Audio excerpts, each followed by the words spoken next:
Hi, welcome back to Talent on Tap. I'm Pat Waters, head of HR at LinkedIn, and this is my co-host.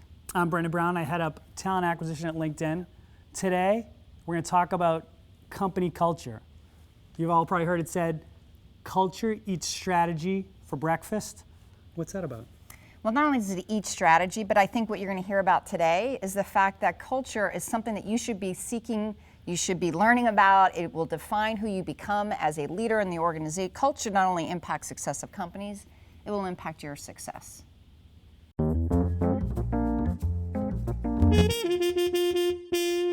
What are some steps that people could take to start being intentional to kind of get things back on track, to have something that is more thorough with sort of the global local structure, or at least put some rigor around it so employees understand it in a more codified way? Yeah, step back, right? Yeah. So first thing is do the assessment, do the work. Find out what people actually believe and feel at your company today. Get a baseline, basal level, and figure out, from my engagement scores, what do I hear? From my recruiting, what is my conversion rate? When I lose a candidate, why? What's the cause for that? Yep. Look at my turnover and my trends in my turnover. Look at my exit survey data that HR tends to gather, right? You can get a lot of insight and So kind of a complete mirror. just get a heat map, right? And then when you have questions, ask the employees, hold like round table and say, dude, why are you here? Why did you decide to work with me at this company for the last 5 years? Why do you stay with all this competition around? Yeah. And you're gonna give me like 3 sentences, and the next person, the next person, the next person. You bring that together, and that ends up being your magic sauce, right? That is what you have to hold on to. But you're gonna find in that heat map some not so pretty things, right? So when you get into a tough time, people can lose their identity. If they are in high competition, they become more mercenary, right? And so they're here for money. Some people are there for purpose, that your company's changing the world and that's why I'm here. Some people are here because of a person. So when that person leaves, it's like a house of cards. Yeah. So if you have people following people, you have more risk. If you have people following the purpose, the mission, the vision, if you have treatment and a way to navigate an organization that feels healthy and it's repeatable, I can rely on it, Yep. then you're going to get healthier. So you're going to find where those breakages are, and what you have to do is just triage, fix, and then you pulse, and you take that same heat map and say, did I improve?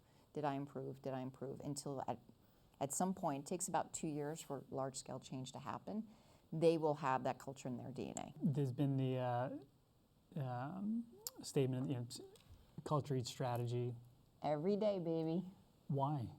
Because if you have a high-performing, engaged culture, they have higher discretionary effort, they have higher innovation, they tend to wake up already problem-solving, they have higher collaboration, you make people ask more questions to get more diversity of thought, and their speed in which they close these problems are faster. So I might have a great strategy, but I have no energy, it won't get over the finish line. I might have an 80% okay strategy, but giving them that culture, the freedom, the respect, the appreciation, they will take that okay strategy and kill it, right? I will take that any day. And so if I'm hearing it sounds like you're a big fan of being very intentional. Yeah.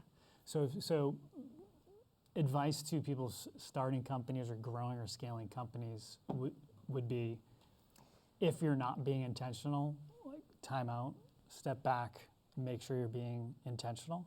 Yeah, first look in a mirror. So if it's you and I'm like, here's a mirror. Yeah. Let's look at the mirror at us and say, how do we make our decisions today? How do we show up? Are we lackadaisical? Like kind of like do a self-audit and then say, is this the kind of behavior we want from others? Yep. Right?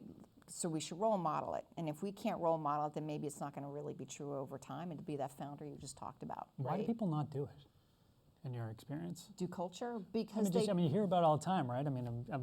We see it all around the valley. There are some companies that nail it, and it's kind of rare to really nail it and really scale.